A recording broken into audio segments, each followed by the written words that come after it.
Economics optional UPSC के examination में जब आप ऑप्शनल लेते हैं ना, तो एक सबसे बड़ी प्रॉब्लम रहती है। वो प्रॉब्लम क्या रहती है? बच्चे सिर्फ पढ़ते हैं, लिखते नहीं हैं। अब जब भी आप देखो, आंसर राइटिंग एक सबसे ज़्यादा इंपॉर्टेंट क्राइटेरिया है। इसका क्या मतलब है?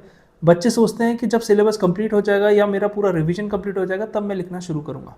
मेरा आपसे एक सिंपल सा सवाल है कि सिलेबस कभी कंप्लीट होगा नहीं यूपीएससी का।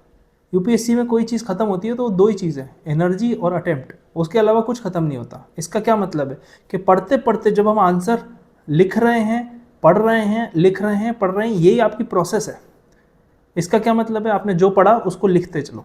जब भी आपको ऐसा लग रहा है कि आंसर राइटिंग एक चैलेंज है, उसको ब्रेक डाउन कर लो सिलेबस में। जैसे कोई टॉपिक लिया इन्फ्लेशन का, उसको इन्फ्लेशन पे आंसर लिख लिया, उसी में न्यूज़पेपर के आर्टिकल भी पढ़ा, उसको ऐड भी कर लिया, स्टैटिक चीज़ें बुक से लिख ली।